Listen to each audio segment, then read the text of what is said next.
మనకి survival benefit అని ఇస్తారు. మనకి 5 ఏళ్లకింతని డబ్బులు కట్టించుకుంటారు కొన్ని ఇన్స్యూరెన్స్ కంపెనీలు.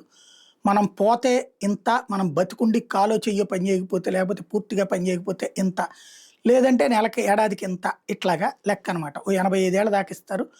ఆ 85 ఏళ్ళు కూడా దాని పేరు సర్వైవల్ బెనిఫిట్. అంటే మనం బతికున్నాం కాబట్టి ఇచ్చేటటువంటిది. బతికుండగా మనం కట్టిన డబ్బులకి బతికున్నంత వరకు ఇచ్చేది. తర్వాత మన తర్వాతోళ్ళకిస్తారు. లేకపోతే మనకే ఆ అమౌంట్ ఇస్తారు. 85 ఏళ్ళు బతికుంటే. దీన్ని సర్వైవల్ బెనిఫిట్ అంటారు. అట్లాగే ఉద్యోగులు మేము బతికున్నామని చెప్పి లెక్క చూపెట్టుకొని రిటైర్ అయినటువంటి వాళ్ళు పెన్షన్‌లకి తీసుకోవాల్సిన పరిస్థితి ఉంటది. ఇప్పుడు ఇట్లాంటి సిట్యుయేషన్ అన్నదాత సుఖీభావకి సోకిందనుకుంటా.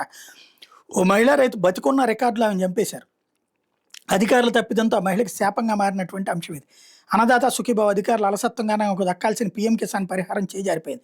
మేడికొండూరు మండలం భీమినేని వారిపాలెం గ్రామానికి చెందిన మహిళా రైతు మద్దినేని రాధారానికి ప్రభుత్వం నుంచి రావాల్సిన అన్నదాత సుఖీభావ పీఎం కిసాన్ పరిహారం జమ కాలేదు.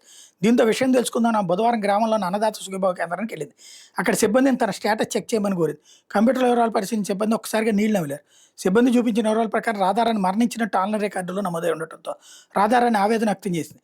అధికారుల నిర్లక్ష్య కారణంగా అర్హులైన పేదలకు అందాల్సిన సంక్షేమ ఫలాలు అందకుండా పోతున్నాయని స్థానికులు ఆగ్రహం వ్యక్తం చేస్తున్నారు.